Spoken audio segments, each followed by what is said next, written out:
So, der Brief an die Bäuerin, der ist jetzt auch fertig. Jetzt muss ich ihn noch mal durchlesen. Zwingst der Orthopädie, ob auch alles stimmt. Liebe Bäuerin, schreibe dir heute wieder einen Schreibebrief und kann dir nur berichten, dass der Bauer seit deinem Fortgang noch immer der gleiche Stoffel ist, der er schon immer war.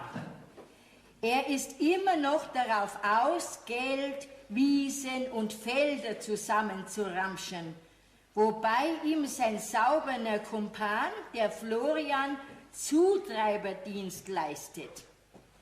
Auf deine Frage, ob sich der Bauer bereits für andere Weibsbilder interessiert, muss ich dir mitteilen, dass ich es nicht weiß.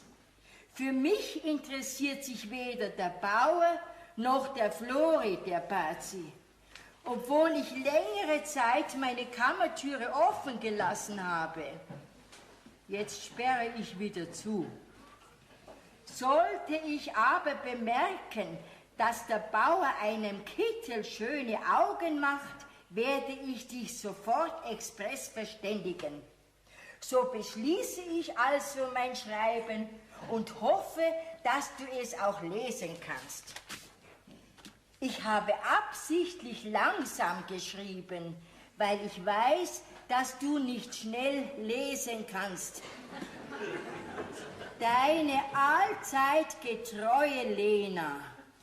So, der ist jetzt richtig, der wird jetzt... Ja, das ist der Florian. Ja, was ist denn? Ja, was schreist denn so?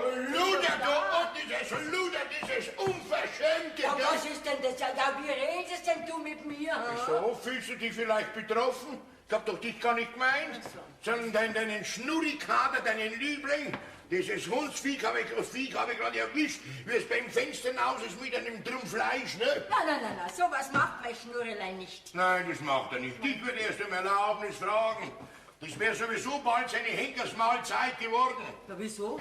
Ja, wenn er nicht ins Knack eingezogen hätte, hätte er meinen Stiefel abgeschlagen. Das sage ich dir. Du, ich sag dir was. Du untersteh dich und tu meinem Schnurrle was an.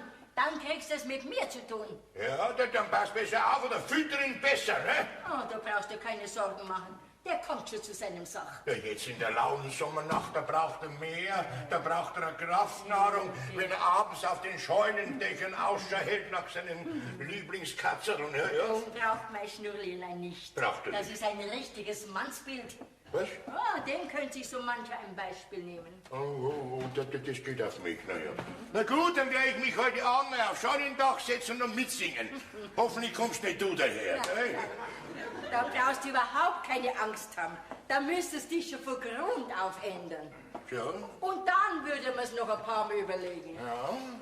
Das heißt, wenn du mich einmal ernsthaft ferntätst, dann vielleicht. Oh, da heißt vorsichtig. Vorsichtig sein, sonst sitze ich drin in der Katzenfalle. Ja, herein. Grüß Gott, Flori. Ja, was sehen meine blassblauen Veilchenaugen? Das ist ja der Armracher Bertel, ha? Ja. Ist der Bauer nicht daheim? Nein, das auf einer Hofversteigerung. Muss aber bald wieder zurück sein. Sag mal, bist du schon fertig mit deinen Schulen? Ja, Gott sei Dank. Ja. Der Bauer ist nicht da. Nein, der ist nicht da. Dann geh ich wieder. Warum? Wär's was Wichtiges gewesen? Ja, und oh, Was denn? dieser Schuft, dieser Mistige, der hat doch meine Eltern eingeklagt, weil sie die Schuld bis zum 15. nicht zahlen können. Na, heute ist erst der 14. Hast du noch einen Tag Zeit? Ach so, ja. Ja. Was? Möchtest du mich auf den Arm nehmen? Nein. Wir haben am Morgen kein Geld zum Zahlen. Dann sicher aber schwarz für dich. Bei unseren Bauern heißt es entweder zahlen oder marschieren. Ja, dafür ist er bekannt in der ganzen Gegend, dieser Schuft, dieser Elendige. Aber dieses bringt ihm kein Glück, das sage ich dir. Ich möchte nicht sagen, von Tag zu Tag wird sein Besitz größer. Und wo er hinlangt, da bleibt der Geldpappen. Ja, weil er so dreckige Bratzen hat, gell? Ja, sag mal, wenn du weiter so mit solchen Ausdrücken rumwirfst, dann habe ich keine Bedenken, dass du einen Aufschub bekommst. Ja, das ist ja das, dass man bei dem Lumpen mal noch kuschen muss. Na ja, mach nur weiter mit deinen Komplimente. Unser Bauer ist ein Ehrenmann. Ach so. Sag er das wohl, unsere Geschäfte macht alle der Rechtsanwalt. Ja, der Aasgeier. Der heißt nicht Aasgeier, der heißt Mastgeier. Ne? Bei dem bin ich auch schon gewesen, wegen meiner Sache. Was hat er denn gesagt? Ich soll schauen, dass ich zum Teufel komme. Ach so, drum bist du zum Bauern gegangen. Ja. Na gut. Jetzt sitzt du mal nieder. Darf ich? Weil, kannst du mit ihm mal reden? Versuch's halt mal, vielleicht gelingt's dir. Ne? Sag mal, jetzt bist du ja sozusagen ein Studierter, gell? Ja, ein Diplomlandwirt. Ja. Aber einer, der bald keinen Hof mehr hat. Mach dir nichts draus, Bertel, dann heiratst irgendwo in einen reichen Bauernhof hinein. Wir haben ja genug reiche Bauerntöchter und reiche Witwen mit viel Geld und so, ne? Da weiß ich zum Beispiel gleich eine für dich. Ja? Den Reisberger, seine Tochter, das ist der reinste Bumerang. Wieso Bumerang? Die war schon 7-mal verlobt, kommt immer wieder heim. Danke. Und sowas willst du jetzt mir aufhängen? Nein. Außerdem habe ich jetzt ganz andere Sorgen. Ja, Flori, was denn? du könntest doch für mich beim Bauern ein gutes Wort einlegen. Ich für dich. Ja. Wenn ich einen gehörlosen guten Morgen sage, ist genau dasselbe. Aber gut, ich kann schon versuchen, dir zu lieben, gell? Wirklich? Ja. Mei, da danke der Rechtschenker. Ja, ja. Dankeschön, gell? Ich schau noch später wieder vorbei, Ja, gell? ist recht, gell? Dankeschön, Flori. Ja. Ei. Ja, hat vielleicht einen Händedruck beieinander, ja, tippst den sowas ab. Lina! Hey, was ist denn? Was schreist denn immer so? Ja, weißt denn du nicht, dass mein Name viel schöner klingt, wenn du flötest? Was ja? soll ich flöten? Ja, schau her, so zum Beispiel. Lenen. Liebs Lenelein. Oh. Gut. Sei so gut, dann bring mir eine Brotzeit, gell? Warum? Du isst doch sonst auch immer erst, wenn der Bauer kommt. Ja, das ist ja nicht da, mein Magen muss sich an seine Abwesenheit gewöhnen, ne? So. Hat er nicht gesagt, wann er wieder zurück ist? Aber weil der zu mir schon was sagt, außer Grobheiten höre ich doch von dem nichts. Gut, dann bringst du mir einstweilen ein Glas aus Schnaps, damit sich mein Magen beruhigt. Schnaps. Ja? Ich verstehe nicht, wie man so am Schnaps hängen kann. Was? Ja, weißt denn du nicht, dass der Schnaps ein langsam wirkendes Gift Das ist? macht mir nichts aus, ich habe sehr viel Zeit. So, aha. Also dann, da, Ja, trink. danke schön. Du sag einmal, Ja? wo warst jetzt du gestern? Gestern? Ja? Wo ich gestern war, pass auf, wenn du mir noch ein Glas und Schnaps gibst, dann sag ich's dir. Ja, wenn du dein Ja. Leben unbedingt verkürzen willst, Ja, dann das da. war. Mit einem Glas und Schnaps in der Hand vergeht die Zeit so schnell. Also du möchtest wissen, wo ich gestern war. Ja. Moment. Also, pass auf. Ja. Gestern war ich, Ja. wenn du mir noch ein Glas und Schnaps gibst, dann sag ich das, gell? Du, gell? Was? Na, behalt du deine Neuigkeiten für dich und ich behalte meinen Schnaps. Ja, was? Jedenfalls muss was ganz Wichtiges gewesen sein. Nämlich so nervös wie gestern habe ich den Bauern überhaupt noch nie erlebt. Das glaube ich, ich war. Du, alle Augenblicke ist er hergekommen und hat gefragt, ob du schon da bist. Ja, ich war in einer sehr wichtigen Sache unterwegs, in einer sogenannten Sondermission. Ja? Ja. Das kann ich mir denken, dass was Wichtiges war. Weil es gar so spät geworden ist, Herr Missionär. Was denn? Stehe ich vielleicht bei dir unter Kontrolle? Ha? Das kann ich nie dafür, du. Du bist mir noch eine Antwort schuldig. Also, wo warst du gestern? Wo ich gestern war? War gestern nicht daheim. Ja, haltest du mich für blöd, hä? Weiß ich nicht, komm ich aber auch irre. Also, also der Schnaps ist sofort konfisziert und dass du es weißt, mit dir rede ich jetzt kein Wort mehr, gell? Versprichst du mir das, Lina? Du weißt du, was du bist. Du bist ein ganz Du sag mir nicht, was ich bin, ich suche mir selber raus. Außerdem hast du zu mir gesagt, du sprichst nicht mehr mit mir. Ja? Gut, dann machen wir es anders. Ja. Okay, also beleidigen brauchst du mich nicht, gell? Das schau mal, verschwind jetzt. Hau ab. Schau. Was? Verschwind! Sie möchte wissen, sagen, ja. Schade, dass schon fort ist. Ich meine natürlich die Flasche Schnaps. Aber Neugierde. Dein Name ist Weibi, weißt du, da muss ich auch achten. Schau mal. So, jetzt, schaut, dass er fort ist. Jetzt hätte ich noch einiges gewusst, was ich ihm sag. Jetzt muss ich mal den Schnaps probieren. Möchte wissen, warum die Mannsbilder alle an den Schnaps hängen. Wo ist der raus? Lena! Ja, du grüß Bauer. Ja, Bauer, du bist schon da. Na, ich komm erst. Ja. So eine blöde Frage. Ja. Wo ist denn der Flori? Mei, jetzt geht die Fragerei schon wieder los. Gerade war er da und hat nach dir gefragt. Der ist noch nicht weit. Du, soll ich ihm bei der Küche ausrufen, dass er zu dir kommen soll? Von mir aus. Aber ein bisschen flott, ja. Sehr flott, ja. Bei der kann es sich auch nur noch um Sekunden handeln. Mein Gott, wo bleibt er denn bloß? So, bin schon da, euer Gnaden. Also du, wie steht's? Was? Ist alles in Ordnung mit der Monika? Hat alles wunderbar geklappt. Habe alles ausgerichtet, wie du mir es aufgetragen hast. Gott sei Dank. Ja. Naja, ich weiß ja, auf dich ist halt Verlass. Du, der Maßgeier hat auch schon Einsicht genommen ins Grundbuch. Ja? Ja. Sie erbt tatsächlich nebst dem großen Bauernhof, der modernen Walzmühle, dem Sägewerk, den Wiesen und Feldern auch noch das gesamte umliegende Waldgebiet. Hui. Bis hinauf zum Himmelsjoch. Sapperlot nochmal. Hui, da kann man ja gratulieren, was? Ja. Noch ist es nicht so weit. Du, da sind noch viele Hindernisse. Ja, das größte Hindernis ist, dass du noch verheiratet bist. Das ist ja die Hauptschwierigkeit. Ja. Das hätte ja die Monika schon vom Fleck weg heiratet. Ja, was meint denn der was meint denn der Maßgeier, wie lange es noch dauern wird mit der Scheidung? Ja, das kann sich schon noch eine Weile hinziehen. Ja, meine Frau, die Froni will sich ja auf gar keinen Fall scheiden lassen. Ja. Dabei war sie's, die mich nach einem Streit verlassen hat und ist dann zurück zu ihren Eltern auf den Hof. Ja. Ja, und je mehr ich es natürlich auf eine Scheidung dränge, umso stutziger wird sie. Na, das kann. Also ratet er mir zur Geduld. Und das kann man doch denken. Weil die Froni, die hängt halt noch an dir, was ich allerdings nicht verstehen kann. Und das begreife ich. Je mehr Eile, das du zeigst, umso höher werden die Forderungen bei einer Einwilligung. Ne? Das ist es ja. Wenn zwei arme Leute auseinandergehen, ist das alles kein Problem.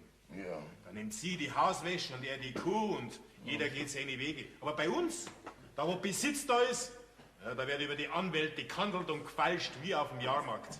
Du, dabei bin ich mit meinem Angebot für die Einwilligung in die Scheidung schon bis zum Äußersten gegangen. Ja, mei, sie will dich halt nicht hergeben, ne? Und du meinst, die Monika ist jetzt die große Liebe? Große Liebe. Gehör mir doch auf mit dem Schmarrn. Was denn? Für so romantische Dinge hab ich doch gar keine Zeit. Nicht? Ja. Die Monika ist ja ein netter Kerl, soweit ich es kenne. Aber das Ausschlaggebende, das ist der Besitz. Der Besitz. Du weißt, ich will nach oben. Ja. Ganz nach oben. Das habe ich mir geschworen. Ja.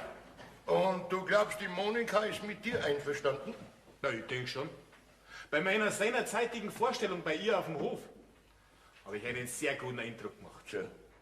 Ich denke schon, dass die Monika mit mir als zukünftigen Ehemann einverstanden ist. Ja, das glaube ich schon. Ich meine, und die Präsente, wo du immer durch mich schicken hast lassen, sind ja auch nicht von schlechten Eltern, gell? Das sind Investitionsspesen. Aha. Kommt alles wieder rein. Tja. Hat sie sich diesmal gefreut über die Halskette? Ja, und wie? Ganz narrisch war es vor lauter Freude. Sie hat bloß gemeint, warum dass du nicht selber einmal kommst, ne? Sie hat immer das Gefühl, dass du irgendwo woanders noch so einen Weiberkittel sitzen hast. Das ist schon gut so.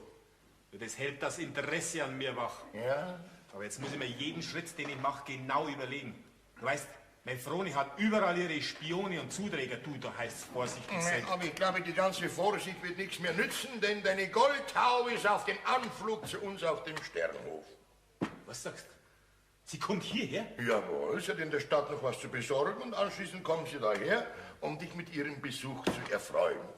Sag einmal, spinnst du? Das kann möglich sein, ich weiß es nicht, ne? Mei, was glaubst du, was ich der Monika alles vorgelogen hab schon? Der Münchhausen war der reinste Waisenknabe gegen mich. Also sie will wirklich hierher zu mir auf den Hof kommen? Das ist ihr einziges Bestreben, hat sie gesagt. Hast du nicht versucht, ihr diese Wahnsinnsidee auszureden? Einem Weib etwas auszureden. Haha, da lach ja. Da kann ich dir noch eher einreden, dass du von mir ein lediges Kind bist. Ne? Ich? Von dir? Ja? Danke. Na, willst du es nicht sagen? Na, gleich, ja. Nein, ich habe versucht, alles Mögliche. Ich habe sämtliche Krankheiten hab ich auffahren lassen, angefangen von der Maul- und Klauenseuche. Nix, sie kommt. Und darum brechen hier unsichere Zeiten an. Ich werde meinen Koffer packen und werde meinen Urlaub antreten, den du mir seit 10 Jahren versprochen hast. Gell? Nix da. Du bleibst da. Ich bleib da. würde dir so passen, mich in so einer brenzlichen Situation allein zu lassen. Ja. Du bleibst da und redest mit der Monika. Ich mit der Monika? Die wird an mich keine besondere Freude haben. Red nicht so blöd. Stell dir mal vor, die Lena nimmt die Monika in Empfang. Oh Gott, das was die hier für Nettigkeiten über mich erzählen wird. Ausversion. Ja, die Monika, die packt ihren Koffer, haut ab in die Wüste ohne Kamel. Hör auf mit deinen dummen Reden. Überleg lieber, was wir jetzt in dieser Situation alles machen können. Überlegen, mein Hirnkastel ist zurzeit voll, ich habe sehr wenig Schlaf gehabt.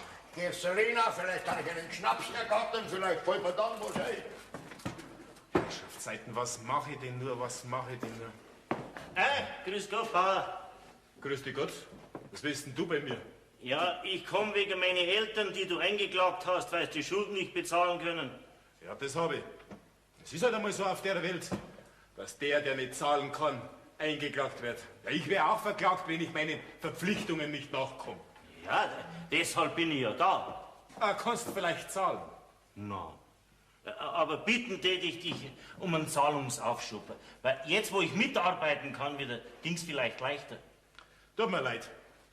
Ich kann dir da nicht helfen. Das erledigt alles mein Rechtsanwalt, der Maßgeier. Ich hab damit nichts zu tun.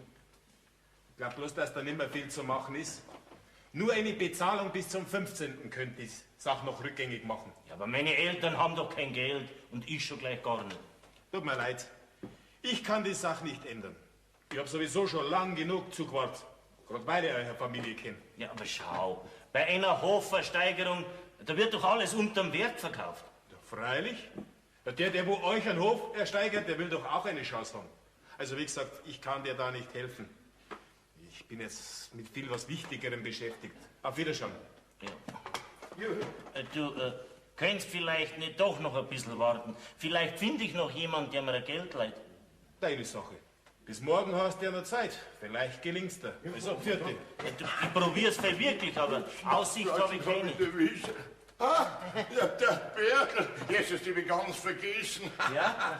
Was ist, hast du geredet mit ihm? Ha? Ja, aber leider ohne Erfolg. Nein, ich hab dir nicht gesagt, meine Prognosen stimmen immer. Ich hab nämlich dem Bertel versprochen, dass ich eine Fürsprache für ihn bei dir mache. Ja, streng dich nicht an. Da ist nichts mehr zu machen. Und halt mir den Bertel nicht auf. Das ist nämlich eilig. Ja? Dass er noch den findet, der ihm das Geld leiht. Na, Bertel, bleib nur da. Ich habe eine Idee. Ich habe eine Königsidee, habe ich jetzt gerade eingefallen. Ich glaube schon mehr eine Schnapsidee. Ja? Bertel, du siehst ja, der Flori hat scheinbar ein bisschen zu tief ins Glas geschaut. Lass dich nicht aufhalten gehen. Nein, Bertel, du bleibst sitzen und da ist ein bisschen ein Schnaps zur Stärkung. Hast du nämlich dringend notwendig. Ja? Sag mal, wie gehst denn du mit meinem Schnaps um? Pass auf. Du hast zu mir gesagt, ich soll mir was einfallen lassen, dass wir diesen Hochzeitskarren, der im Dreck steckt, wieder rausziehen. Und das ist das Pferdl, das diesen Karren wieder rausziehen wird. Ich sehe kein Pferdl. Was ein Mordstrom Rindviech. Du bleibst sitzen. Ihr meint mich.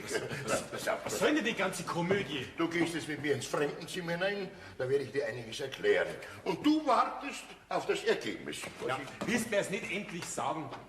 Nie sollst du mich befragen. Jetzt komm endlich. Du, sag einmal, willst du einen Narren aus mir machen? Oh, ich werde der Natur nicht ins Handwerk pushen.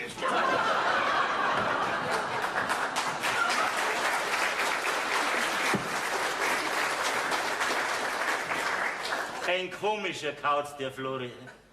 Aber wenn er meint, ich soll warten, bitte, warte ich eben.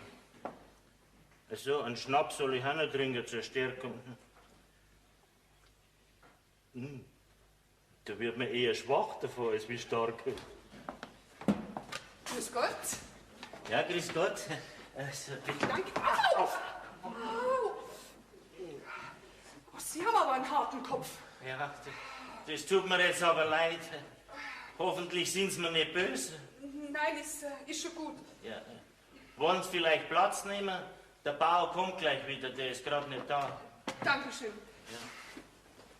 Bitte schön. Oh, Sie haben aber gut getroffen. Ja, Sie auch. So. Ja. Ja. Ja, ja. Ja, ja. Wollen Sie vielleicht ein Glas Schnaps zur Stärkung? Warum schaue ich so aus, als ob ich so schwach wäre? Aber bitte, Ich will Ihnen keinen Korb geben. Das ist nett. Das ist ein Gläser. Ein kleiner Moment. So, bitteschön. Dankeschön. Ich trinke auch noch einen. Ja. So, zum Entschuldigen Sie. Moment. 3 Schritte vom Leib, Sie Unglücksrabe. Ja, Unglücksrabe bin ich, das weiß ich. Da. Danke.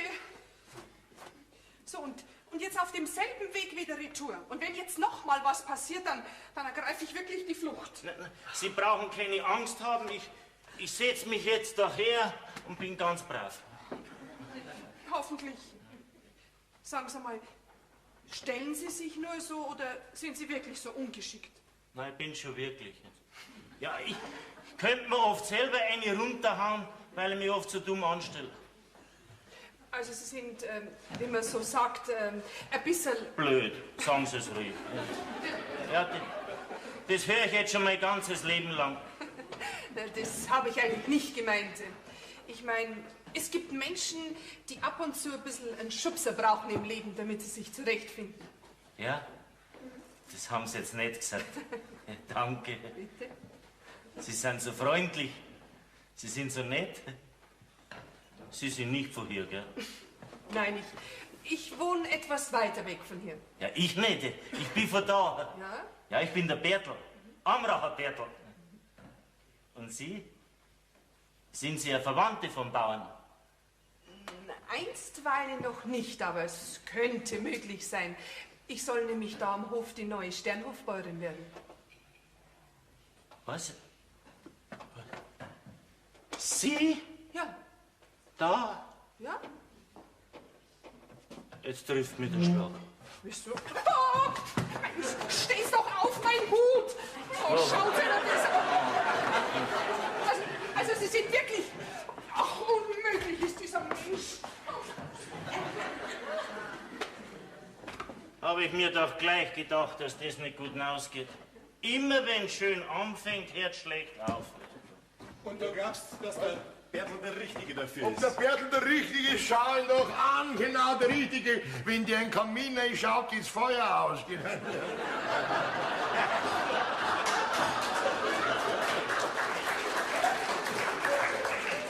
Schön langsam glaube ich selber. Ja. Warum schaut's mich denn so an? Ja, Wollt ihr mich kaufen? was? Ja, sowas Ähnliches. Ja, Ja. aber ich bin doch kein Rindvieh. Na, das wird sich erst herausstellen. Ne? Ja. Du, ich mach dir einen einmaligen Vorschlag. Ja, da heißt es fett zugreifen, gell? Pass einmal auf, ich glaube, ich muss dich da zuerst ein bisschen aufklären. Ja, das hat auch dringend notwendig. Aha, also so ist auch wieder nicht, gell? Ne? Also pass auf. Du hast mich doch gebeten, dir, das heißt deinen Eltern, einen Zahlungsaufschub zu gewähren. Ja. Ist vorerst bewilligt. Wirklich? Bleib sitzen, es kommt noch dicker. Bleib nur da. Natürlich musst du mir auch eine kleine Gefälligkeit erweisen. Ja, das mache ich gern. Ja. Weißt du, ich bin im Begriff, eine zweite Frau zu heiraten. Eine zweite? Darf man denn das, 2 Frauen auf einmal? Ja, also eigentlich nicht, obwohl ich manchen 2 Frauen vergönnen würde, ja? Ich möchte noch mal eine halbe. Natürlich muss ich zuerst von meiner ersten geschieden sein. Ja. Aber das kann sich noch eine Weile hinziehen. Naja, und während dieser Wartezeit, da könnte so manches passieren, was mir nicht in den Kram passt. Und da hat mich der Flori auf die Idee gebracht. Ja, Flores Ideen sind die besten, vom Osten bis nach Westen. Du wirst aber auch verstehen, dass ich mich auf nichts einlassen kann, was meinen guten Ruf gefährdet. Ja, jetzt weiß ich Bescheid, ja. Na, das ist ja gar nicht so dämlich, wie er ausschaut, ja. Also, Ja. kurz gesagt, du wirst mein Stellvertreter bei meiner Braut. Ja. Sozusagen Bräutigam mit ernsten Heiratsabsichten. Kennst dich aus? Was, ich? Ein Bräutigam? Gell, da schnappst du mir für Freude, gell? Ja. Natürlich heiratst meine Braut in Wirklichkeit nicht. Nein. Du spielst bloß den Bräutigam. Ja, du bist ein sogenannter Scheinbräutigam. Verstehst du das, ja? Das ist ein Scheinbräutigam, das ist ungefähr so, wenn du auf Weihnachten ein Fahrrad bekommst und auf Ostern darfst du erst fahren damit, gell? Ja, komm, lass den Unsinn. Ja. Pass auf, Bertel. Was? Du bist sofort bei mir da als Wirtschafter angestellt. Ja. Selbstverständlich mit dem dir dafür zustehenden Lohn. Du ziehst heute noch mit Sack und Pack da bei mir ein. Ja, warum denn? Ja, weil deine Braut auch da am Hof sein wird. Jawohl, und ihr habt euch doch zum Fressen gern und dann gehört auch eine Braut dazu, ne? Ein Bräutigam. Ja, da weiß ich aber noch gar nichts davon. Nur vor den Leuten natürlich. Damit es glaubwürdig erscheint, dass ihr zwei zusammengehört. Ja. Und ich betone, nur vor den Leuten. Komm ich doch da auf dich verlassen. Ja, selbstverständlich. Natürlich. Ja, aber warum seid ihr jetzt da ausgerechnet auf mich gekommen? Ja. Ja, warum? Geh, erklären du das. Ja, also pass auf, das ist folgendermaßen. Nachdem du im Liebesleben nicht so bewandert bist und ein anderer Mann dafür vielleicht zu gefährlich wäre, hast du beim Bauern das große Los gezogen, ne? Ja? Ja. Das freut mich aber. Gell? Ja. Ja, also nachher. Ja, ich glaube schon, gell, dass mir die Rolle als Bräutigam noch viel Spaß macht. Du. Na, freilich. Umso besser. Ja, und noch was. Absolutes Stillschweigen gegen jedermann. Auch deinen Eltern gegenüber. Kein Sterbenswörter von unserer Abmachung. Nein, nix sage ich. Ich tue das Beste, was ich kann. Na, Also? also. Da sind wir uns einig. Schlag ein, der Handel geht's. Der Flori ist unser Zeuge. Jawohl, Zeug. Was ist mit dem Zeugengeld, hä? Na, ja, also schon. Jetzt hast du eine schöne Anstellung, ein gratis Bräutigam, Schulung dazu und deinen Hof kannst du auch behalten. Was willst du noch mehr, hä? Nix mehr. Nix mehr. Ich danke dir schön, Ja. Florian. Danke schön. Ja, gell. kannst du wieder. Und jetzt schickst mir mal die Lena rein. Ja. Dann müssen wir die Sache als erstes plausibel machen. Ja. Lena! Lena, geh mal rein da! Was ist denn? Was scheißen schon wieder? Was gibt's denn schon wieder? Da geh mal her, Lena. Ich will dir bloß sagen, dass der Amracher Bertel da mit seiner Braut, einer gewissen Monika, von heute an bei mir als Wirtschafter und Wirtschafterin eingestellt worden sind. Ja. Ja, wieso denn? Die Wirtschafterin da auf dem Hof bin doch ich. Ja, das bleibst du auch. Aber du hast mir doch erst neulich vorgejammert, dass dir die Arbeit zu viel wird. Also stelle ich da heute eine Hilfe zur Seite. Ich kann dir ja nachher das Kochen nicht abnehmen. Ui, das ist eine gute Idee, das Kochen abnehmen. Mein Mann vertragt das sowieso nicht mehr lang, was du da kannst. Das hast du nötig, gell? So schlimm kann das nicht gewesen sein, sonst hättest du heute Mittag nicht 10 Knödel fressen. Schau mal deine kleinen Hände an, das waren solche, das war Knödel, waren das, ja? Ja, und noch was, Lena. Du machst deine Kammer da frei für die Monika und ziehst zu mir in Anbauen über. Dir? Ja. Und wenn wir einen Bertel da unterbringen, dann haben wir die Brautleute vorerst noch getrennt unterbracht, damit die Leute ja nichts zum Reden haben. So ist es. Ja, und was ist noch mit denen da? Bleiben die zum Essen heute Abend schon da? Natürlich Was essen ist die denn? gleich wieder, du machst die leben von der Liebe. Außerdem sollen die gleich feststellen, wie, was du zusammenkochst. Dann rentiert es wenigstens ein Lazarett bei uns auf dem Hof. Ja. Also muss er mir das alles gefallen lassen von dem da, hm? Ruhe jetzt! Also, Grüß Gott allerseits. Du, Jesus, ich weiß ja noch gar nichts von ihrem Krieg. Ja, Ja, da bist du. Jawohl, da bin ich ja. Grüß dich Gott. Das ist unsere Wirtschafterin, die Lena ist es, gell? Gut. Ich bin die Monika Rheintaler, die Braut vom... Ja, vom Bräutigam, das wissen wir schon. Das ist aber ein Netzmädel. Gell? Du, ich werde schon gehörig einweisen, Ja. gell? Ein Weiß. Ja, hör nicht auf sie, das ist unser Bauer, der Sternhofbauer, gell? Ja. ja, der bin ich und hiermit heiße ich dich recht herzlich willkommen auf dem Sternhof. Ja. Sag mal, ist das deine ganze Begrüßung? Ja, Frau Animals, der kann dir gleich um den Hals fallen, bloß weil du seine Wirtschafterin wirst, ne? Wirtschafterin? Ja, mit dem Wirtschafter als Bräutigam, der schon lange darauf wartet, dich in seine Arme zu nehmen. Was, der da? Gell, was wir für einen guten Geschmack haben, gell? Ja.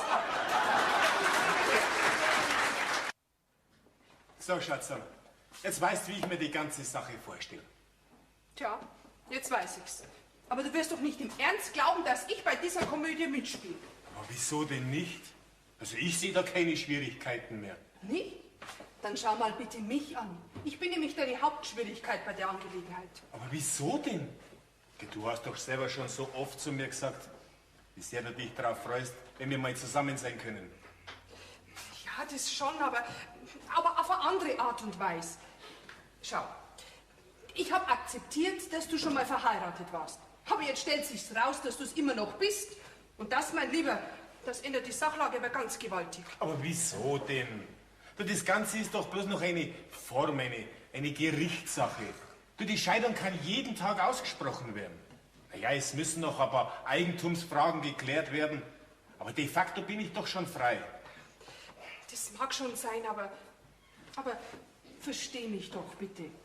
Ich bin ganz einfach in ein paar Dingen sehr altmodisch. Und deshalb glaube ich, ist es das Beste, wenn ich wieder verschwinde.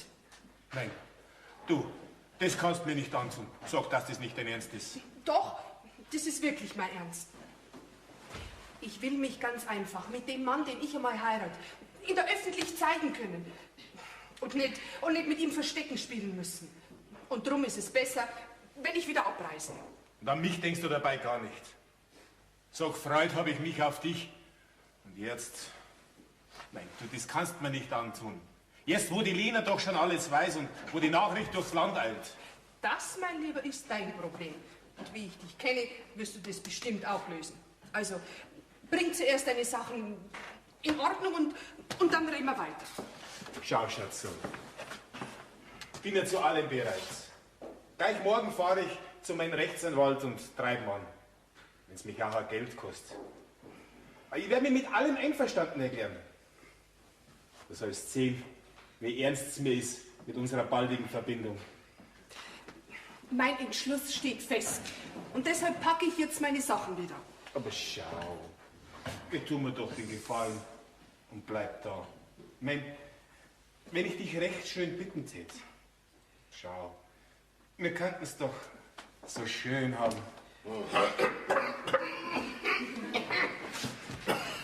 So schön. Ich merk's. Ja. Ich muss schon sagen, Was? du tauchst auch immer zur richtigen Zeit auf. Ja, das ist eine besonders gute Eigenschaft von mir, ja. Da hat mich schon mancher beneidet drum. Was ist? Klappt alles, hä? Was? Gegenteil. Was? Alles läuft verkehrt. Was?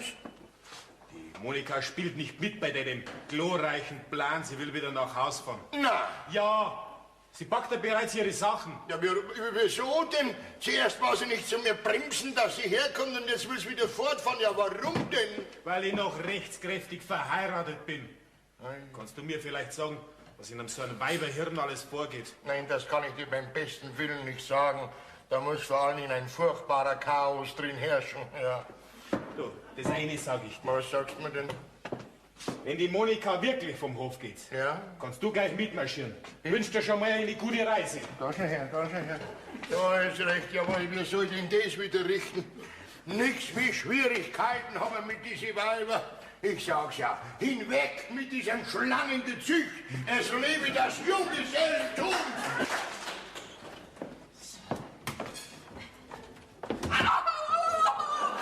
Oh, natürlich. Oh, Sie schon wieder. Oh.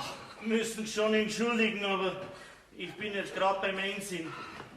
Und ich beim Ausziehen. Und wenn ich dann dran denke, dass ich von Ihrer Kollisionsfreudigkeit verschont bleibe, dann bin ich wirklich froh darüber. Sind Sie mir heute nicht böse, war ja bloß mein Koffer.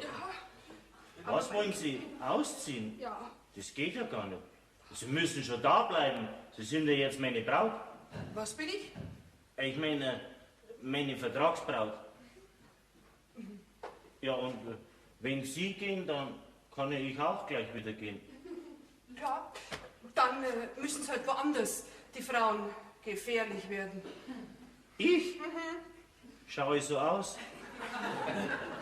Schauen Sie, es ist ja gar nicht wegen mir, sondern wegen meinem Hof und wegen meinen Eltern. Aber was haben denn Ihre Eltern und Ihr Hof mit mir zu tun? Ja, sehr viel sogar. Ja? Ja. Also, so viel Zeit habe ich allerweil noch, dass ich mir Ihre Geschichte anhöre. Ja? Also, setzen wir uns einen Moment hin. Ja. Moment, bitte, ja? Ja. Ans äußerste Ende, ja? Also, Ich möchte nämlich ganz gern in einem halbwegs brauchbaren Zustand nach Hause kommen. reicht so. Es genügt. Also, jetzt fangen Sie an. Ja, schauen Sie, die Sache war so. Wie ich auf die landwirtschaftliche Schule gegangen bin, da haben sich meine Eltern beim Sternbauer Geld ausgeliehen. Zu sehr hohen Zinsen natürlich. Ja, ein paar Jahre war die Ernte recht schlecht und mein Vater war lang krank und... Also kurz gesagt, die Schulden sind immer mehr worden und Jetzt sind wir so weit, dass uns der Sternbauer auf die Straße setzen will. Und weiter? Ja, und da hat er mir eben dann den Vorschlag gemacht, entweder runter vom Hof Oder mein vertraglicher Scheinbräutigam zu werden. Ja. So ist es also. Und jetzt liegt alles an Ihnen. An mir? An mir liegt es also, ob Sie einen Hof verlieren oder nicht. Weiß gar nicht, wie ich dazu komme. Ja, ich weiß schon, dass das keine besondere Ehre ist, als meine Braut angesehen zu werden. Meine Abreise hat doch nichts mit Ihnen zu tun. Wirklich, überhaupt nicht. Wirklich nicht? Moment, ja? Ihnen liegt scheinbar sehr viel daran, dass ich da bleibe. Ja, aber nicht bloß wegen meinem Hof und wegen meinen Eltern. Sondern? Auch wegen Ihnen. Ja, Sie sind immer so nett und so freundlich zu mir. Ja? Ja, Sie sind so selbstsicher. Sie haben alles das, was mir fehlt. Dankeschön. Aber sagen Sie mal, haben Sie eigentlich diesen ominösen Vertrag schon in Händen? Nein. Ja, dann wird's aber Zeit. Ja, das nützt doch jetzt nichts mehr, wenn Sie gehen. Wer sagt denn das? Was, Sie bleiben wirklich da? Zumindest so lange, bis Sie Ihren Vertrag haben. Ehrlich? Ja. Nein, das freut mich. Danke. Ach, der da quetscht mir alle Finger. Das macht doch nichts. Danke. Das war doch jetzt bloß vor lauter Freude, weil ich jetzt meinen Hof behalten kann und weil Sie da bleiben und ja, Sie, darf ich dann jetzt du zu Ihnen, ich meine zu dir sagen, ja, schon, wegen die Leute und so. Also, wegen den Leuten und so. Ich merke, allmählich taust du auf. Ja, es ist dein Werk. So? Ja, neben dir da fühle ich mich so frei, du, da käme so manches über die Lippen. Zum Beispiel? Zum Beispiel? Ja, dass du schöne Augen hast. Danke. Aber eigentlich ist es schon wieder ein Vertragsbruch, weil sowas darf nur mein richtiger Bräutigam zu mir sagen. Also, ja, da müssen Sie entschuldigen. Da habe ich mich getäuscht. Ja, Sie haben keine schönen Augen.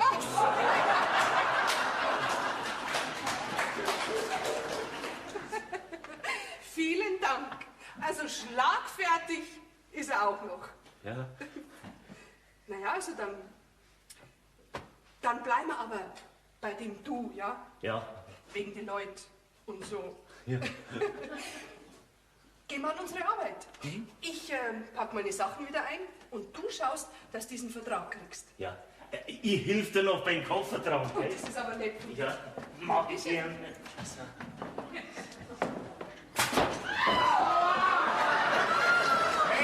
Hey, hallo, ist der Polterabend bei uns oder was ist denn da los? Dieser saublöde Koffer. Was ist denn? Der ist mir zwischen Füßen und jetzt hat uns alle drei hingehauen. Was ist? Nix ist. Nix. Die Monika, die wollte wieder heimfahren. Ja? Jetzt habe ich sie mit Gewalt zurückgehalten und wieder aufs Zimmer gebracht. Na, das wird dein und mein Glück sein, das sage ich dir. Wieso? Ja, wieso, fragt du nicht so blöd, was wäre denn ein Bräutigam ohne Braut? Das wäre ein Vertragsbruch, oder? Also, wegen dem Vertrag ist es ja. Wenn ich den einmal in den Händen habe, tue ich alles, dass die Monika da bleibt. Gut, also pass auf, Berg. Ich sorge, dass du deinen Vertrag bekommst und du sorgst dafür, dass die Monika ihre Rolle weiterspielt. Mach ich ja. Ja? Aber jetzt täte ich dann ganz gerne mal mein Zimmer sehen. Ja. Wo ist denn das? Das ist da hinten. Habe ich schon hergerichtet in Vertretung von der Lena, weil die ist ja hinaus aufs Land, um deinen Einzug bei uns zu verkünden. Ja? Ja. Da muss ich ja alles tun, dass die Verkündung wahr wird. Gell? Das tust du. Ja. Du, und wenn du in dein Zimmer gehst, lass das Fenster ein bisschen auf, dass es austrocknet. Ich habe nämlich ein bisschen aufgewaschen drin. Schön. Ja. Danke schön, dass du so viel Mühe gemacht hast Ja, mit ja. meinem Zimmer, Ja, gell? Mühe war das nicht, ich habe bloß ein Kiebel Wasser reingeschüttet. Ja, Ach so. Ja. So ist es. Also, was ist jetzt? Was? Hast die Sache in Ordnung gebracht? Jawohl. Die Monika bleibt da. Wirklich? Jawohl. Sie bleibt da und spielt mit. Der Goldvogel fliegt nicht davon. Aber du musst jetzt dafür sorgen, dass der Bertel seinen Vertrag kriegt, gell? Ja, den soll er haben. Ja. Vorausgesetzt, dass die Monika aber auch wirklich da auf dem Hof bleibt. Wenn ich dir sage, sie bleibt. Ich störe doch wohl nicht. Aber woher denn? Ganz im Gegenteil. Ich bin ja so froh, dass das du noch mal überlegt hast und da bleiben willst. Du wolltest es doch so haben. Ja, freilich. Ja, so. Ja, ich störe wohl, gell, ja. Sieh, ich bin jetzt hier flüssig wie Wasser. Ich bin überflüssig. Ich schwimme von dannen. Monika, ich freue mich so. Moment. Also wenn wir schon so ein gewagtes Spiel spielen, dann müssen wir schon ein bisschen vorsichtig sein. Ja, stell dir vor, wenn da jemand unrecht reinkommt und uns sieht. Naja, da magst du schon recht haben. Naja, am Tag, da muss uns halt genügen, wenn wir uns bloß sehen. Aber dafür dann, du weißt schon. Simon, Ja? wie lange sollen eigentlich diese Heimlichtuereien andauern? So kurz wie möglich. Oder glaubst du vielleicht, ich wäre auf so eine riskante Idee gekommen, wenn ich nicht schon so eine riesen Sehnsucht gehabt hätte nach dir? Weißt Simon, eigentlich weiß ich ja recht wenig von dir. Ich meine damit, dass ich dich gar nicht kenne. Aber geh, das kommt schon noch. Auf alle Fälle bin ich ein Mann, mit dem du dich sehen lassen kannst. Also auf das kommt es nicht immer drauf an. Wichtig ist, wie es bei dir da drin ausschaut. Simon, und da weiß ich halt überhaupt nichts. Aber geh, Schatzerl. Weißt, vorderhand, da bin ich noch mehr für das Sichtbare, das Handgreifliche. Du verstehst mich schon, gell? Ja, ich verstehe dich schon, aber pass auf, wenn jemand kommt. Naja, Gott sei Dank hat jeder Tag auch einen Abend mit anschließender Nacht. Du, da werden wir uns dann schon besser verstehen lernen. Weißt schon, was ich meine, gell? Ja, so dumm bin ich auch wieder nicht. So ist recht. Also, dann bis heute Abend. Ich kann ja gar nicht sagen, wie ich mich auf das Kennenlernen freue. Monika, Schatz. Vorsicht, mein Bräutigam. Komm ich ungelegen? Na, gar nicht. Ich wollte dich nur erinnern an meinen Vertrag. Na, den kannst haben. Gehst mit mir auf meine Kammer, dann erledigen wir das auch gleich. Ja. Ja, und noch was. Die Arbeitseinteilung für morgen machst auch du allein. Ich? Ich fahre morgen schon in aller Herrgottsfrüh in die Stadt zu meinem Anwalt. Auch wegen deiner Angelegenheit, der Versteigerung. Dass er die Sachen noch rechtzeitig zurückzieht. Ja, freilich. Morgen ist ja schon der 15. Das mache ich schon. Du, da fällt mir ein, du könntest mich eigentlich leicht begleiten. Ich dich begleiten. Glaubst du, Simon, dass das so richtig ist? Stell dir vor, wie das aussieht, wenn ich gleich in den ersten Tagen mit dir ganz allein in die Stadt fahre. Also ich kann mir nicht vorstellen, dass das gut ist. Was meinst eigentlich du dazu, mein lieber Bertel? Wieso, lieber Bertel? Ja, ich muss mich doch an meine Rolle gewöhnen. Stell dir vor, da kommt jemand und ich fall aus meiner Rolle. Ach so. Ja, das ist richtig. Also, mein lieber Bertel, deine Ansichten zu diesem Thema stehen noch aus. Ja, also dann sag ich nein. Ja, weil ich als Bräutigam, ich bin doch eifersüchtig, gell, Liebling? Wie sagst du zu der Monika? Liebling? Ja, ich probe auch schon für den Ernstfall. Ja, und diese Probe, die hat er sehr nötig. Ja, er braucht wirklich ein bisschen Feuer. Ja, da magst du schon recht haben. Also, geh weiter. Ja, und schau auch, dass du morgen gut in die Stadt reinkommst, gell? Der Bertel wird schon auf mich aufpassen, gell? Jawohl, Liebling. Jetzt geh weiter. Und pass auf, dass alles in den Vertrag reinkommt, was auch reinkommen muss. Wie meinst du jetzt das? Ja, ich meine damit, dass du auch reinschreibst, dass er nur mein Scheinbräutigam ist. Und das unterstreichst du, ja? Da brauchst beim Bertel keine Angst haben. Auf den Burschen ist Verlass. Gell? Ja. Ja, dann kann ich ja ganz beruhigt sein. Also dann, auf Wiederschauen, ihr zwei Scheinbräutigämmer. Ja, auf Wiedersehen, Liebling. Der geht mir schon langsam auf die Nerven mit seinem Liebling. Jetzt geh weiter. Ja, Liebling. Was? Bauer, wollte ich sagen.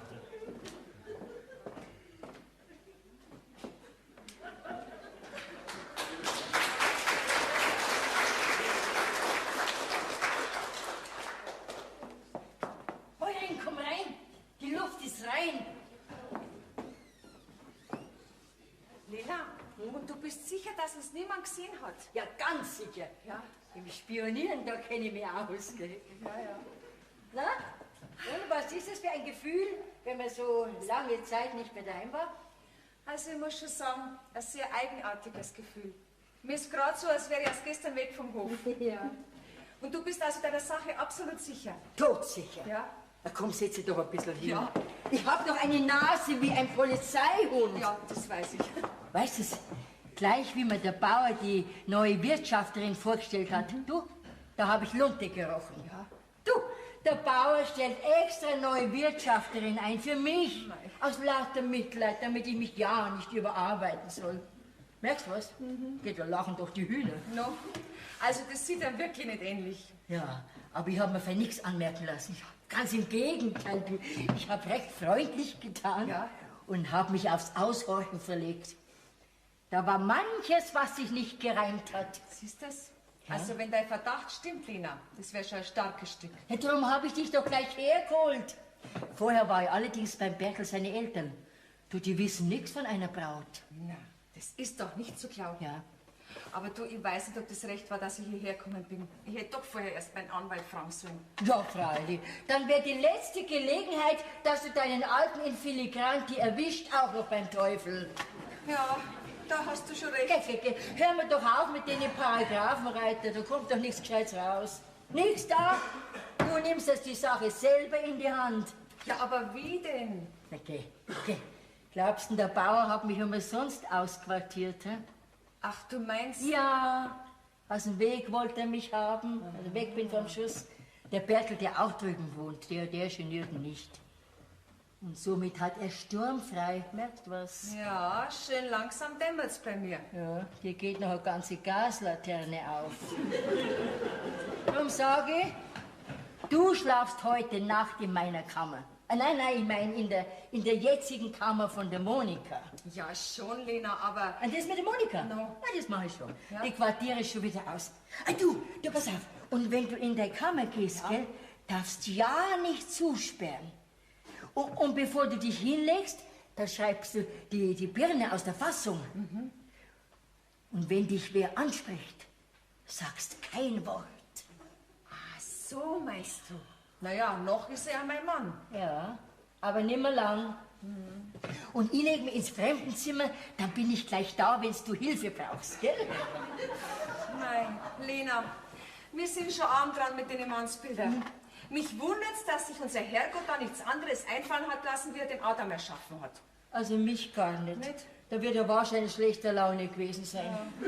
Ja, aber komm, wir müssen jetzt gehen, sonst kommt wer daher und dann ist unser schöner Plan beim Teufel. Nein, gell? nein, bloß das nicht, ich hab mich schon so drauf eingestellt. Ja, ich hol noch schnell den Koffer aus der Monika. Ja, ins Zimmer, also gell? auf geht's. Du, ich bin lange hier, was die mir Gesicht haben, wenn die draufkommen, was wir da vorplanen, gell? So, werde ich mein frisches Tischtuch auflesen.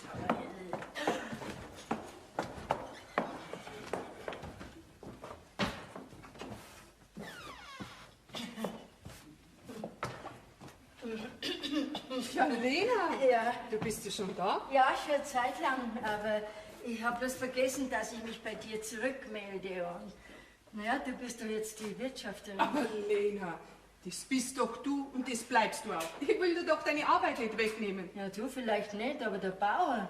Na, aus meiner Schlafkammer hat er mich schon ausquartiert. Obwohl das so gewöhnt war. Und dabei ist es mir ganz egal, wo ich schlafe. Wirklich wahr? Ja, freilich.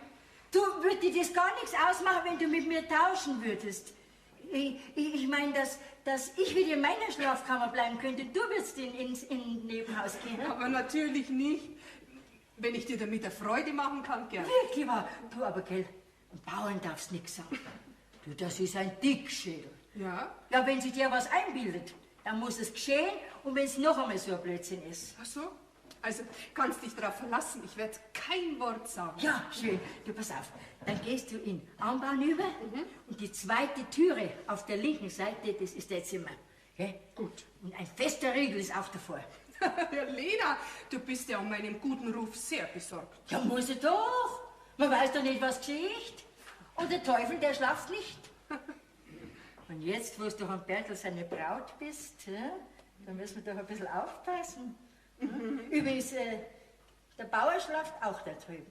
Na also, ja, dann habe ich ja gleich jemand, den ich zu Hilfe holen kann. Bauer, Ja? um Hilfe? Ja. Mei, du, das wäre genauso, als wenn du einen Brand mit Benzin löschen tätst, mit Wasser. Ach so? Ja. Ach, da schau her. Naja, dann werde ich mich halt doch auf den Riegel verlassen. Das machst Gut. Ja. Also dann hole ich jetzt meinen Koffer aus. Das mache ich schon. Ich stelle den dann daher, dann brauchst du das mitnehmen, wenn du hinübergehst. Ja? Gut, wenn du magst. Ja, ich mag. Ich habe mir gerade Wasser aufgesetzt für eine Tasse Tee. Trinkst du auch eine Tasse mit? Tasse Tee? Ja? Mit Rum? Mit rum. Ja, ja, gern. Gut. Und dann werden wir uns noch ein bisschen unterhalten. Du weißt so viele schöne Geschichten. Ja, vielleicht mehr, als dir lieb ist. Aber jetzt muss ich den Koffer schnell holen. Bäuerin, ich bin's. Lass mich schnell rein.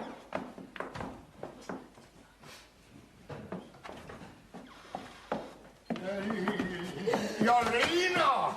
Ja, du bist schon daheim, ha? Das siehst du doch. Ja, waren ein paar Freundinnen nicht daheim, weil du schon so früh wieder da bist, ha? Red doch nicht so blöd daher. Ja. Überhaupt, ich gehe jetzt in die Küche. Ja? Einen heißen Tee trinken. Dann verbrennt ein bisschen deine Zunge nicht, sonst ist sie außer Kraft gesetzt. So, was das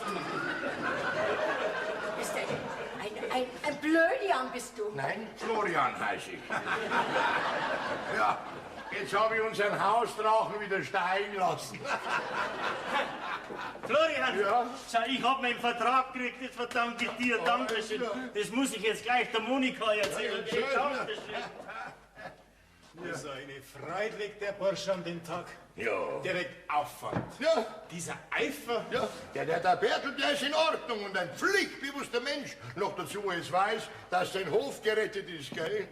Trotzdem möchte ich bei dem Kerl auf Nummer sicher gehen. Wieso? Du, Ja. wie wär's, wenn du wenigstens für die erste Zeit da herunten dein Quartier aufschlagen würdest? Ich da herum? Ja, dann hätten wir den Keller ein bisschen besser unter Kontrolle. Also du meinst, dass er vielleicht von da nach da oder von da nach da gehen könnte des Nachts? Jetzt weiß man's, was uns so einem jungen Spund alles einfällt. Also, abgemacht. Abgemacht. Du schlafst ab heute hier im Fremdenzimmer. Ich schlafe im Fremdenzimmer. Gut. Und halt mal ja ein Auge auf ihn. Oh, da kommt wieder was auf mich zu. Mit einem Auge schlafen, mit dem anderen wachen. Aha. Weißt, Ja, diese Nacht, die ist sehr wichtig für das Gelingen unseres Unternehmens. schön.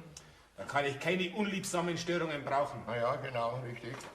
Bleibt bloß noch die Lena, die mir mit ihrer Neugier noch Sorgen macht. Oh. Wenn ich die bloß loswerden könnte. Überlass nur mir. Ich habe mir ein paar Schlaftabletten gekauft, weil ich in letzter Zeit ein bisschen schlaflos war, dass ich wieder mal richtig ausschlafen kann. Gut, ich verzichte drauf und werde heute Nacht die Lena in Morpheus Armen landen lassen. Ne? Wie bist denn das fertig Na, bringen? ganz einfach. Sie hat mir gerade erzählt, dass sie beim Abendtee sitzt. Da werde ich ihr Gesellschaft leisten. Und bei der Gelegenheit, da bringe ich dir die Schlaftabletten bei. Also du bist doch wirklich nicht in Verlegenheit zu bringen. Nein, also, blöd kann der Mensch sein, das kracht. Bloß erwischen dürfen sie nicht lassen. Ne? Stimmt.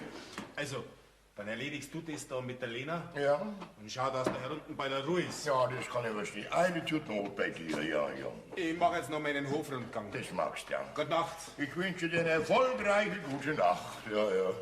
Und ich ziehe jetzt auch in den Kampf zu meiner Lena. Auf in den Kampf, die Schwiegermutter naht, siegesbewusst, Haare auf der Brust. Na, Bertel, dann bist du jetzt wohl recht glücklich. Jawohl. Und das verdanke ich alles dir. Aber das ist doch das Wenigste gewesen, was ich für dich tun kann. Ganz im Gegenteil. Schau, wenn du nicht gewesen wärst, wäre der Bauer nie auf die Idee gekommen und ich wäre mein Hof los gewesen. Also, ich hätte gar nicht geglaubt, dass ich so eine wichtige Person bin. Also für mich schon, du. Ja? Du, aber morgen wird es ein schönes Donnerwetter geben. Warum? Wenn du am Bauern seinen schönen Plan platzen lässt und wieder heimfährst. Aber warum? Dich kannst doch nicht stören und alles andere ist doch schon vorbei. Ja schon, aber ich möchte halt nicht schuld dran sein, wenn du mit dem Bauern überwirfst und dann aus eurer Liebe keine Ehe wird. Psst. Habe ich jetzt wieder was Dummes gesagt? Na, nicht was Dummes, sondern was Liebes, Dummes. Aha, ja. Sag einmal, Bertel, wo schläfst eigentlich du? Ich? Da draußen? Da draus? Ja? Kannst du mir einen Gefallen tun? Ja, für dich tue ich alles. Das ist nett. Ich soll nämlich rüber in Anbau in das Zimmer und ich würde viel lieber da herüben bleiben. Würdest du mit mir Zimmer tauschen? Ja, gern. Ja. Aber warum eigentlich? Der Bauer schläft doch auch drüben. Du sollst nicht so viel fragen. Naja, also, pass auf. Wenn du rüber gehst in Anbau, die zweite Türe links. Es ist ein großer Riegel davor, damit dich niemand stiehlt. Sei so gut. Sowas wie mich gibt's nicht nochmal, du.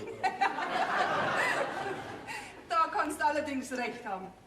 Bertel, und sag nichts am Bauern von unserem Tausch, ja? Kein Wort. Gut, also dann, dann ziehen wir um, wir zwei. Ja, warte, ich bring dir einen Koffer, gell? Das ist nett, ja, danke. Halt. Moment, ja? Pass auf, du bleibst jetzt da schön stehen. Zählst ganz langsam bis 3 und dann kommst nach. Langsam bis 3, ja?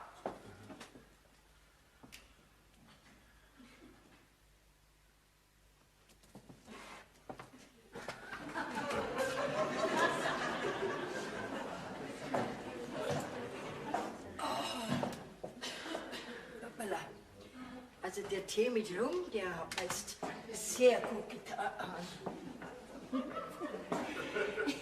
Ich hab gar nicht gewusst, dass der Flori so nett plaudern kann. Morgen trinke ich wieder. Ach so, ich muss ans Fremdenzimmer, im Fall mich die Bäuerin braucht.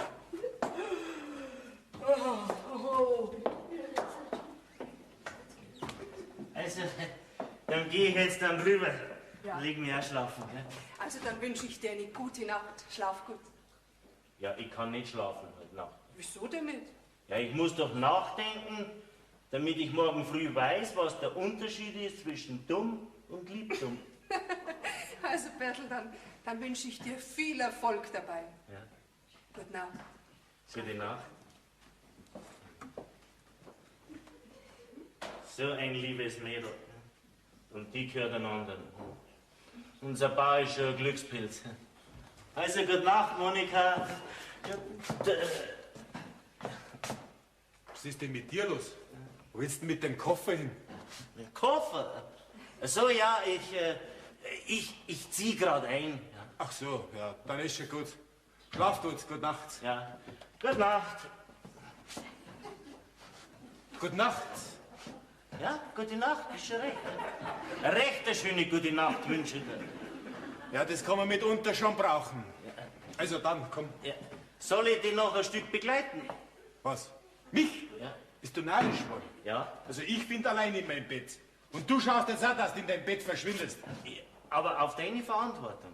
Red nicht so dumm und schau, dass du da drin verschwindest. Ja, aber nur weil das du haben willst, gell? Sag einmal, hat's dich jetzt? Ja. Du brauchst doch an deiner eigenen Tür nicht anklopfen. So. Ja, weißt du, das habe ich noch von der Schule her. Da haben sie uns gelernt, überall, wo man reingeht, klopft man vorher an. Und das ist jetzt die Macht der Gewohnheit. Ja, schon gut. Und jetzt schau, dass du verschwindest, du langweiliger Patron. Ja, aber nur weil das du haben willst, gell? Nur deshalb. Ja. Also, ganz hasenrein ist der Kerl auch nicht. Wäre fast notwendig, ich bringe ihn selber nur ins Bett. So, jetzt aber nächstes wie zu meiner Monika. So, oder?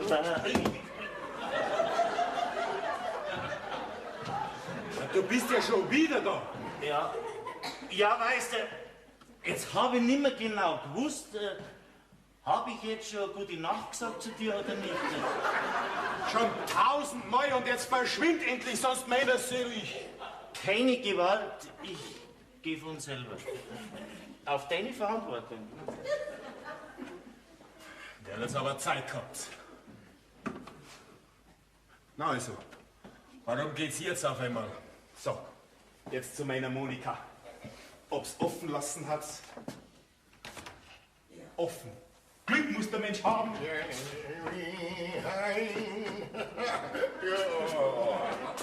Meine medikamentöse Beeinflussung bei der Lena hat geholfen. Aber mich hat's auch ein bisschen erwischt. Ja, der Ruhm war zu viel. Und jetzt auf ins Fremdenzimmer. Gut, dass da niemand drin ist. Sonst wäre meine ganze männliche Unschuld beim Teufel. Na, das ist das. Ich darf Gott schon denken. Also, Lena, du machst mich ganz nervös mit deiner Rumlauferei. Ist aber ja. Jetzt komm, setz dich einmal nieder und erzähl, was war denn los? Ja, eigentlich gibt's gar nicht viel zu erzählen. No. Na, ich war halt gestern in der Küche und habe noch einen Tee getrunken mit ein wenig Rum.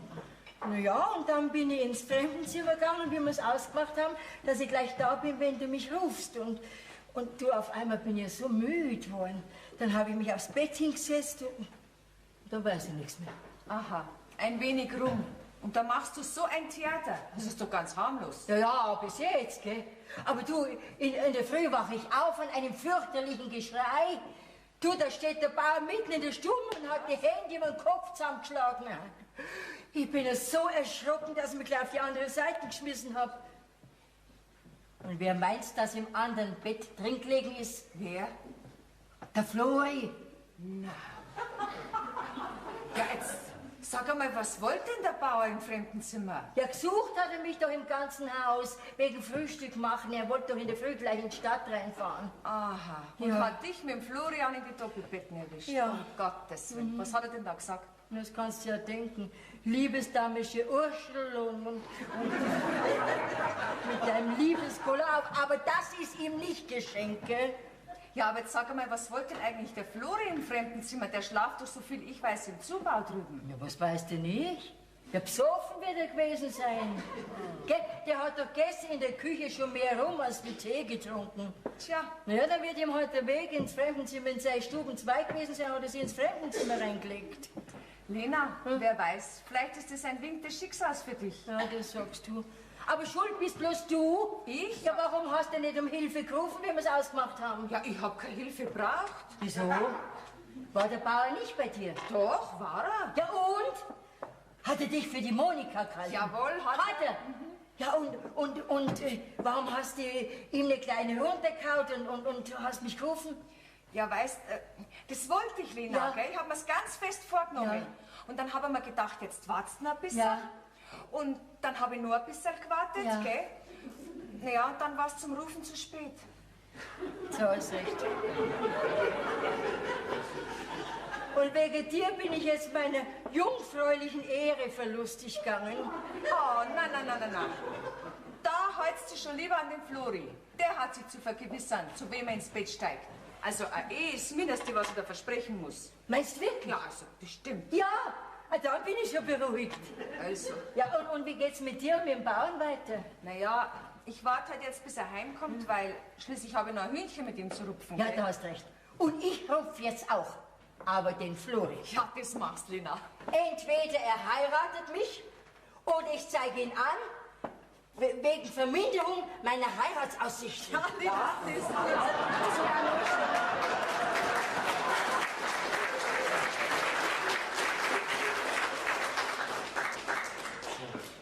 Jetzt komm, Monika. Du, Monika, meine Mutter war ganz begeistert von dir. Und mein Vater hat beim Rausgehen gesagt, Bur, das wäre die Richtige. Die Richtige? Zu was? Ja, das weiß ich nicht. Da müsste ich noch mal fragen. Du, Auf alle Fälle danke ich dir recht schön, dass du mitgefahren bist zu meinen Eltern. Wenn der Hof ist jetzt ja noch ein bisschen unmodern, aber das wird ja jetzt alles anders, wo ich freie Hand habe. Ein richtiges kleines Paradies muss das werden. Pläne habe ich schon genügend. Hoffentlich ist bald soweit. Es ist doch jetzt schon ein kleines Paradies. Ja? Übrigens, Bertel, ich muss mich bei dir noch bedanken. Für was? Ja, weil du gestern noch so ein Kavalier gewesen bist und gleich wieder beim Fenster raus. Was ist mir denn anderes übrig geblieben? Der Bauer war da heraus Posten und ich war ja noch unter Vertrag gestanden. Was wäre jetzt eigentlich gewesen, wenn du nicht unter Vertrag gestanden wärst? Ja dann. Dann wäre ich wahrscheinlich noch schneller zum Fenster raus. Also Bertel, so wie du bist, so bist du grad recht. Ja? Ja? Du nimmst mir noch meine ganze Befangenheit. Aber das nützt ja nichts, du fährst ja morgen wieder heim. Ja, das tue ich. Nur jetzt warte ich halt noch, bis der Bauer kommt, wegen Abschied nehmen. Ja, so ist es. Nur diesmal, glaube ich, wird sein Abschied für immer. Wieso für immer? Du wolltest doch am Bauer nach seiner Scheidung heiraten. Nein, der Bauer wollte mich heiraten. Naja, und alle meine Bekannten, die haben mir dazu geraten, wegen der Vernunft. Aber jetzt habe ich meine eigene Meinung gebildet. Und jetzt willst du nicht mehr heiraten? Nein. Und das sagst du ihm heute noch? Ja, mein Entschluss steht fest. Wirklich? Ja. Ja, dann. Dann? Nein, ich trau mir nicht. Komm her, ich helfe dir ein bisschen. Jetzt pass auf. Jetzt sprichst du mir alles nach. Liebe Monika. Liebe Monika? Ich hab dich gern. Ich hab dich gern. Lieber Bertel, ich hab dich auch sehr gern. Lieber Bertel?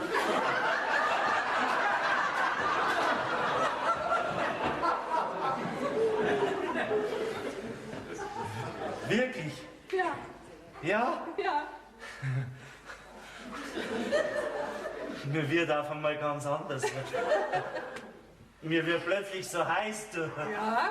Ja, ich komme mir vor wie ein Lokomotiv, die plötzlich unter Dampf kommt. Dann fahr endlich ab. Die Ampel steht schon lang auf grün. Ja? Ja. Ja. Hey, Berg, spielst du, zieh die Bremse an! Was? Ich bin ja nicht blöd. Jetzt, wo der Zug so schön unter Dampf steht, bremse ich nimmer. Oh Gott, das will ich ja.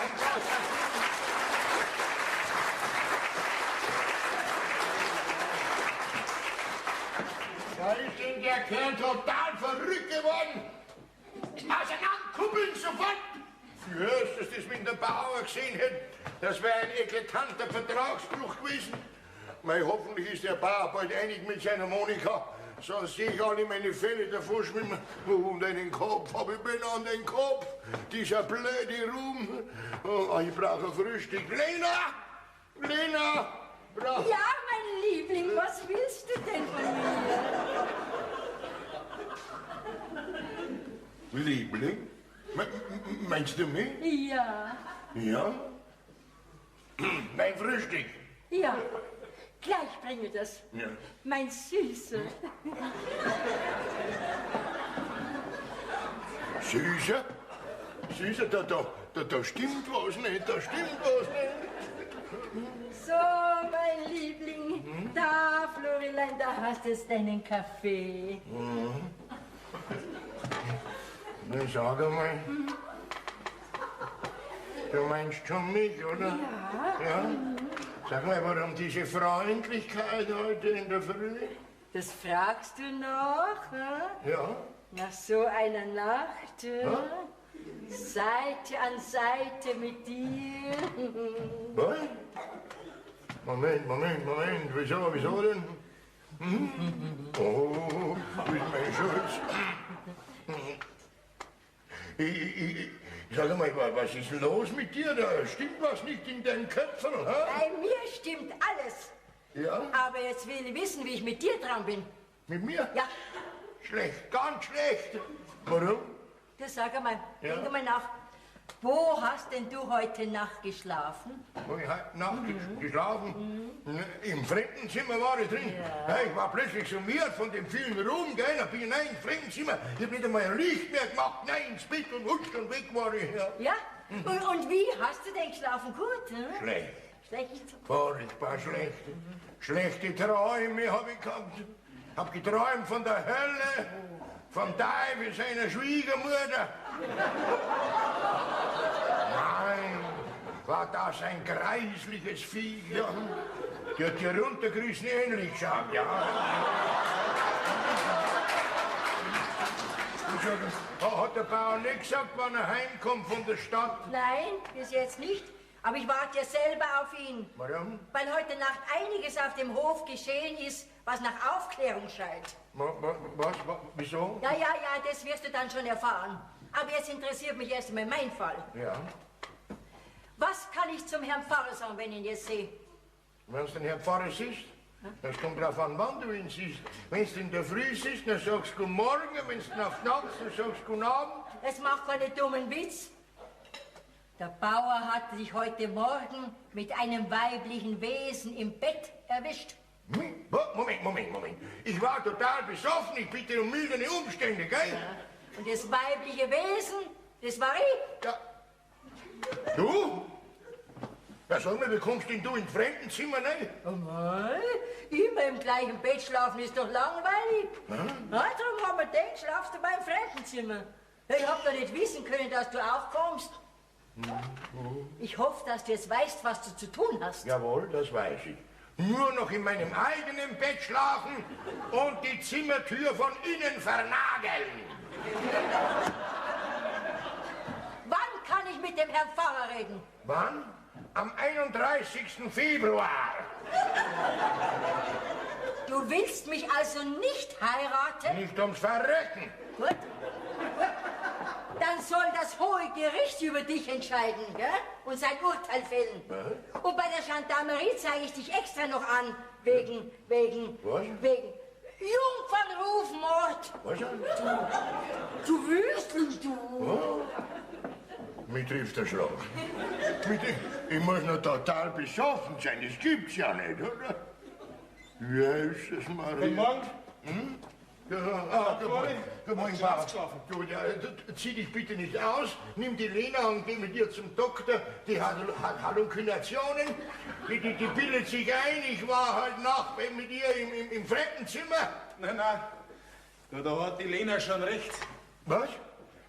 Ich hab dich doch selber bei ihr angetroffen. Na, das ist doch nicht möglich. Du alter Casanova. Was? Ja, jetzt hör auf mit deiner Verstellerei. Lang nur hast du mich hinters Licht geführt. Wie? Aber jetzt ist vorbei mit dem Versteckerspiel. Gesteht's euer Lieb öffentlich ein und heiratet. Mein Segen habt's. Sag mal, hast du auch einen Ruhm erwischt? Du, Ja. am besten wir machen eine Doppelhochzeit. Was, eine Doppelhochzeit? Weißt, wenn mich vorher bloß das Vermögen von der Monika interessiert hat, Ja.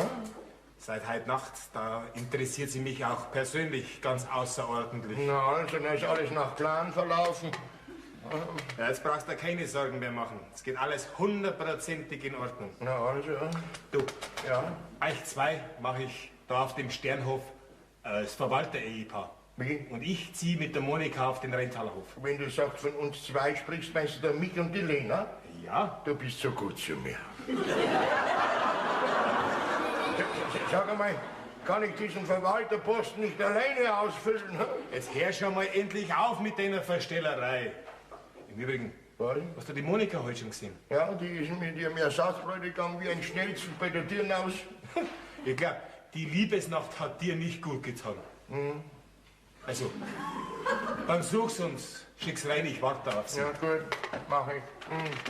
Hoffentlich sind die zwei nicht in Geist, um Gottes Willen.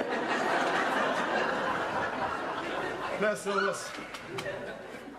Hat der weiß Gott, wie lang schon ein Verhältnis mit der Lena und kein Mensch weiß was davon. Wenn er nicht zufällig die Lena heute gesucht hätte, ich glaub's ihm heute noch, dass er ein Weiberfeind ist. Ach, da bist du ja, Schatzerl. Ich verstehe dich gut. Schämst dich wegen heute Nacht. Lass gut sein. Bald wirst mein liebes Weiberl. Du, ich habe eine günstige Nachricht für dich. Gib mir einen Busser. Froni, wie kommst denn du daher? Gell? Das ist eine Überraschung. Ich wollte halt einmal nachschauen, wie es dir so geht ohne mir. Scheinbar recht gut, ne? Ja, das heißt nein. Oder ja, ganz wie man es nimmt. Ich habe sehr oft an dich denken müssen. Ach, und drum liegt da so viel dran, dass du von mir geschieden wirst. Ja, was bleibt mir denn anders übrig? Auf so einem großen Hof wie den Sternhof, da gehört halt einmal eine Bäuerin. Ja, drum hast du auch schon meine Nachfolgerin kommen lassen, gell? Aber was sollen diese Verdächtigungen? Komm, spiel dich doch nicht auf. Oder gibt's da keine Monika auf dem Hof? Ja, schon. Aber was hab ich mit ihr zu schaffen?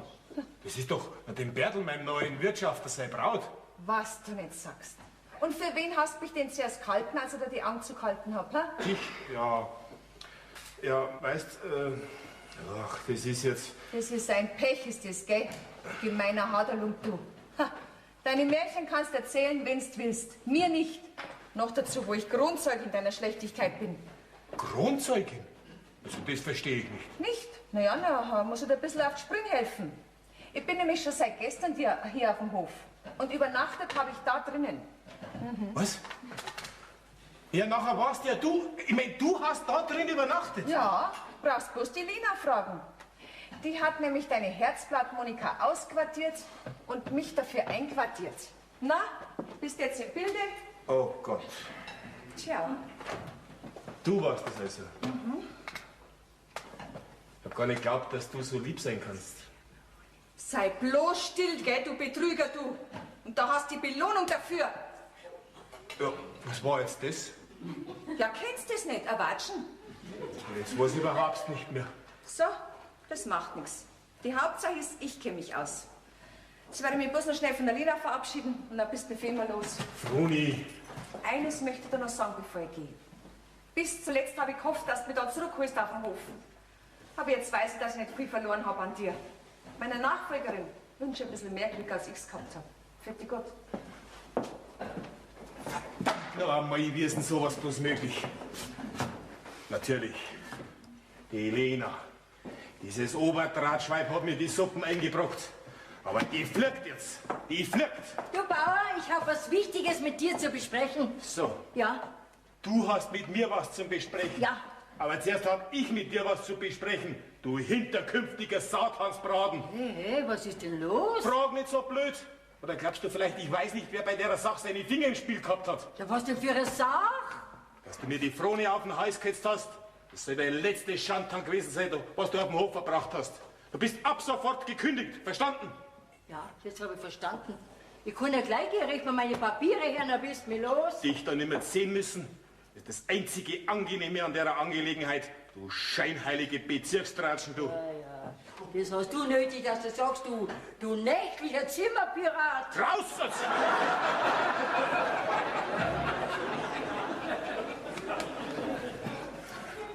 Grüß dich Gott, Simon. Der Flori hat mich reingeschickt zu dir. Ja, pass auf. Es hat sich in letzter Zeit da am Hof einiges geändert. Weißt, gewisse Umstände sind überraschenderweise eingetreten. Also, wenn du mit diesen gewissen Umständen die Bäuerin meinst, von der sind wir schon begrüßt worden. Du weißt also. Natürlich. Ich weiß sogar, dass sie seit gestern schon da auf dem Hof ist. Ja, eben. Und weißt, also in Unkenntnis dieser Sachlage, ich meine, der mir nicht bekannten geänderten Schlaförtlichkeiten und so weiter, naja, da ist mal der Irrtum unterlaufen. Und dieser Irrtum, der kann mir gerichtlicherweise leicht als Versöhnung ausgelegt werden. Du verstehst? Ja, ja, natürlich, verstehe ich. Ja, also, weißt, so wie momentan die Sachlage ist, schaut es halt ein bisschen schlecht aus mit einer baldigen Verbindung zwischen uns zwei. Weißt Simon, das trifft sich ausgezeichnet. Ich habe nämlich heute Nacht in meinem Zimmer, allerdings in einem anderen, als wie in dem von dir mir zugewiesenen, habe ich mir so unser Verhältnis durch den Kopf gehen lassen und bin zu dem Entschluss gekommen... Brauchst nimmer weiterhin. Jetzt bin ich schon auf schlechte Nachrichten geeicht. Darf ich nachher erfahren, wo du geschlafen hast? Natürlich, da drin. Was? Da drin? Wie das? Ja, ganz einfach. Nachdem ich die Lena ausquartiert habe, habe ich mit dem Bertel das Zimmer getauscht. Ja, da habe ich ja den Bertel eigenhändig zu dir ins Zimmer geschickt. Ach, ich rennfichig. Ja, du, Simon, aber der Bertel hat an der ganzen Entwicklung da auf dem Hof überhaupt nichts zu tun damit. Na, ich meine, wie schaut's jetzt aus mit der Sache, mit dem Vertrag? Hältst du dein Wort oder muss ich einspringen? Nein, es bleibt schon dabei. Wenn jetzt auch die Sachlage eine ganz andere ist. Ja, Simon, du zeigst dir auf einmal Herz. Nur weiter so. Und wegen uns beiden, Simon, nimm's nicht so schwer. Halt dich an Wilhelm Busch, denn der hat schon gesagt, erstens kommt es anders, zweitens, als man denkt. Ein Plan muss her, wo ich dieses riesen Rhinoceros vom Flori aufhängen kann. Mir in so einen blödsinnigen Plan einzureden. Du, sei mir nicht böse, aber der Bertel und die Monika, Red mich nicht an, die hängen schon wieder beieinander wie siamesische Zwillinge. Du sollst mir nicht anreden, du dreifach verdoppeltes Rindviech. Oh, wie komme ich zu dieser großen Ehre, ein dreifach verdoppeltes Rindviech zu sein? Das fragst du noch? Du mit deinen vertrottelten Ideen. Was denn? Oh, du machst mit der Rede. Da muss was Furchtbares passiert sein. Ist es auch. Ja? Dein glorreicher Plan hat mich um ein Vermögen gebracht. Was, wieso, warum denn? Weißt du, wer seit gestern abends da auf dem Hof ist? Nein, das weiß ich nicht, aber du wirst das jeden Augenblick sagen. Meine Frau, die Froni. Was? Was? Ja, und weißt du, wo sie übernachtet hat? Na, wo denn? Da drin in der Lena ihrer Kammer. Wo da drin? Ja, oh Gott, na, dann warst ja du bei ihr. Wird der Schlaumeier das nicht gleich wieder so Oh, erfasst? um Gottes Willen, das ist eine Elementarkatastrophe. Faktoren sind da zusammengestoßen. Freistaat.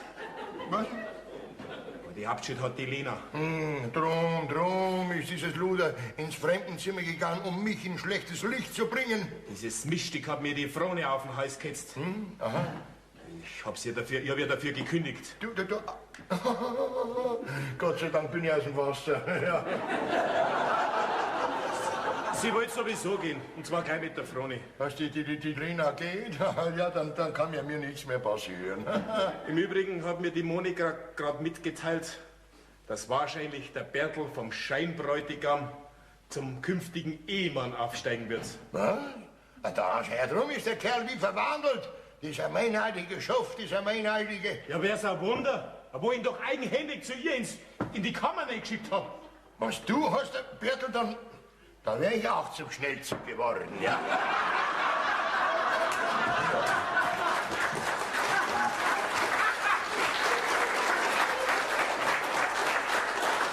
So, und jetzt suche ich mir einen Baum, wo ich dich aufknüpfen kann. Mich? Ja, und drunter hänge ich eine Tafel. Da steht dann drauf, zum Phrase für die Wespen. Denn Floris Ideen sind die besten.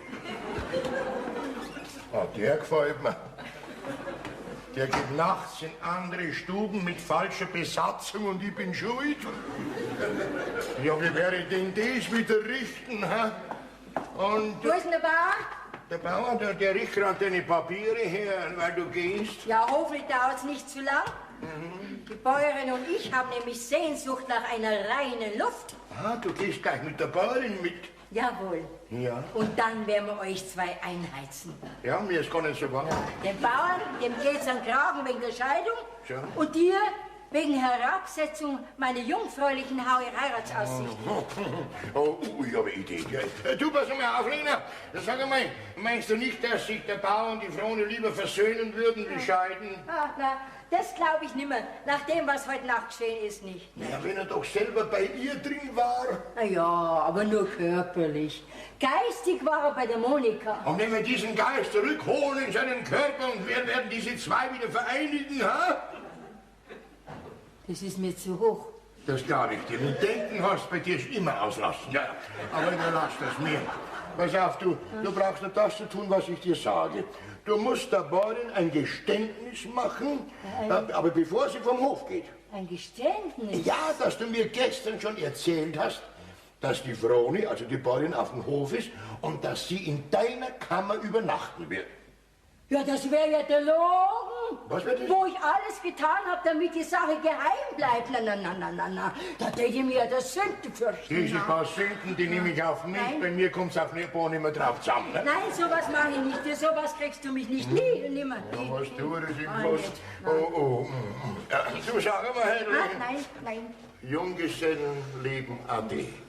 Du, pass mal auf, Lena, würdest du mir auch nicht helfen, wenn ich dir versprechen täte, dass ich dich heiraten tue?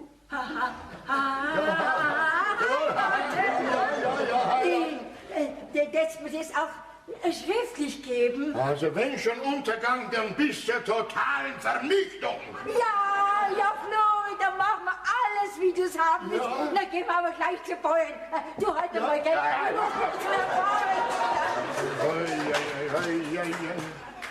Die hat's aber eilig. Ade, du Junggesellenzeit, um stilles Beileid wird gebeten. Ja.